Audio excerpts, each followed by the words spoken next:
So it's 10 p.m. You're on your second glass of wine. Your laptop is still open. And you're answering just one last email.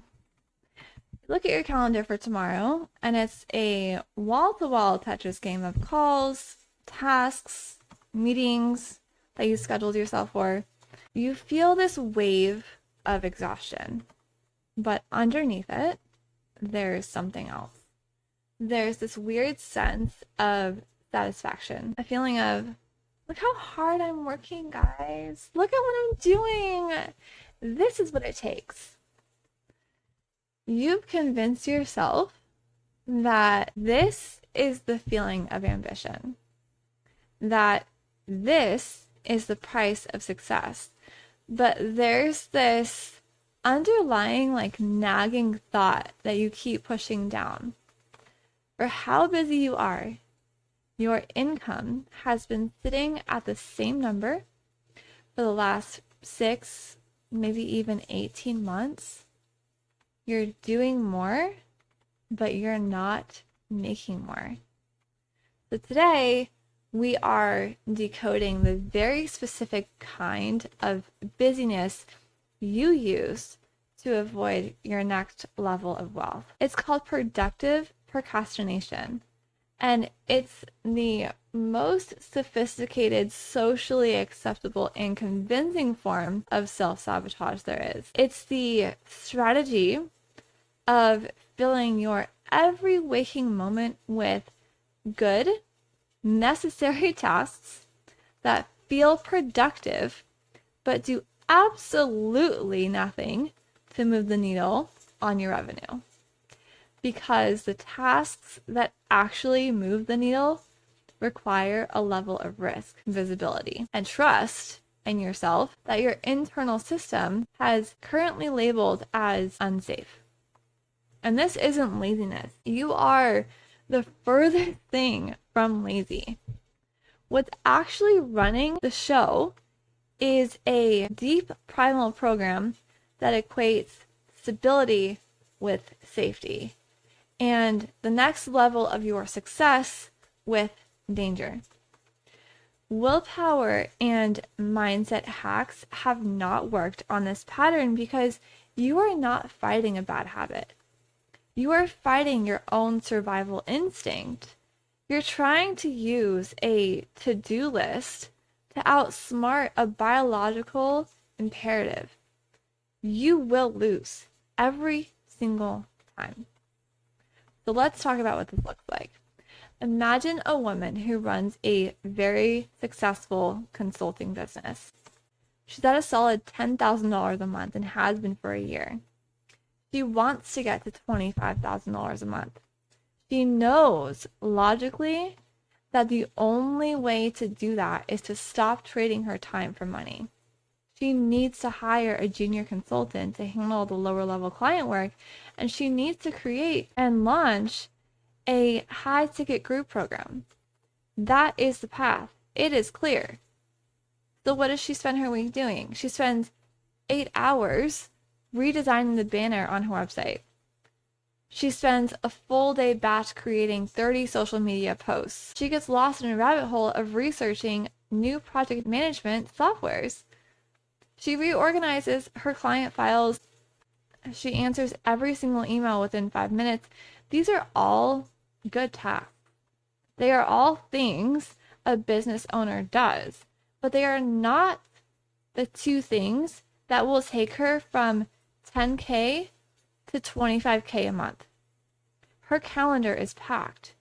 She feels incredibly productive. At the end of the week, she is exhausted and feels like she's earned her rest, for her income has not changed. Why? Because hiring someone requires a massive level of trust. Trust in someone else to care about her client. Trust in her ability to lead and manage. Trust that she can afford the payroll. It means releasing control. And launching that group program, it requires a huge level of visibility. It means standing up and declaring her expertise on a bigger scale. It opens her up to judgment, to criticism, to the possibility of failure. What if No one signs up. What if people want refunds? Her system looks at those two unsafe actions and immediately floods her brain with 1,000 other safe and productive things she could be doing instead. Redesigning a website banner has zero risk. No one can criticize you for it. Reorganizing your files is a completely controllable activity. Answering emails gives you a quick hit of feeling needed and competent. Your busyness is a brilliant strategy. It's a firewall your system has built to protect you from the perceived emotional risk of expansion. Your packed calendar is not a sign of your importance. It's a sign of your resistance. So this brings me to our first reframe. Reframe number 1, your to-do list is not a plan for success. It's a map of your comfort zone. Look at your to-do list for this week. I want you to get really honest. How many of those items are things you already know how to do? Things that are familiar, that you feel competent doing?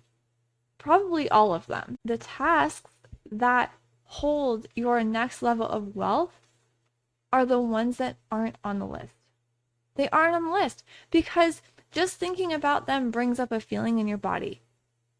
It might be a tightness in your chest, a pit in your stomach, a vague sense of dread. That feeling is your system screaming, no, danger, do not proceed. The real money-making activities for you right now might be firing that client who drains all of your energy, having a direct conversation with your partner about your financial goals, pitching your 5 biggest dream clients, or doubling your prices. Those actions are not on your list. Instead, you have planned social media content and clear out inbox. Your system has cleverly substituted the scary, needle-moving tasks with comfortable, predictable ones. You are not managing your time. You are managing your fear. Your busyness is the buffer you've created between you and your next evolution. This leads us to our second reframe. So reframe number 2, the real addiction isn't work. It's the feeling of control that busyness provides.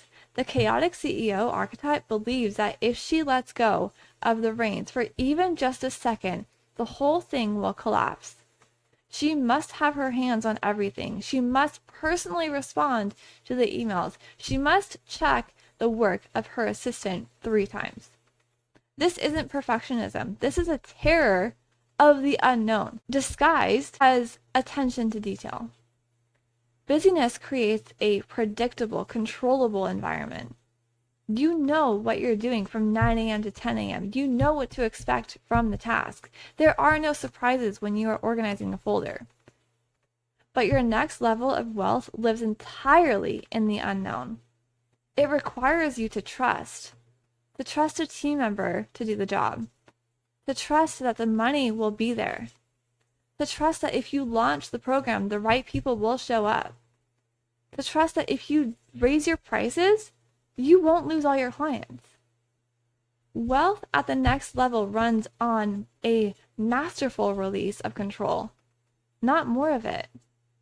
It's about your capacity to handle uncertainty. Your current addiction to busyness is your system's way of keeping you exactly where nothing is unpredictable. It feels safe, but nothing changes there. Your system is fighting that release with every fiber of its being by giving you another email to answer. And now for our third reframe and final reframe. Your exhaustion is coming from resistance to the work that matters, not from the work itself. So think about the energy it takes to avoid something. When you know you need to have a difficult conversation, you spend days thinking about it, playing it out in your head, worrying about it. The mental energy that goes into the avoidance is 10 times what it takes just to have the damn conversation. You think you're tired because you worked for 12 hours, but the real reason you're tired is that for 12 hours, your system was in a state of low grade, constant negotiation. A war between the part of you that knows what to do and the part of you that is terrified to do it. That internal conflict is exhausting. The friction of I should be pitching that client versus, but first let me just organize this spreadsheet, burns an incredible amount of your life force. You are spending your precious energy pushing against your own potential. The actual work, the vulnerable, scary, needle-moving work is often quick. Sending the pitch email takes 5 minutes.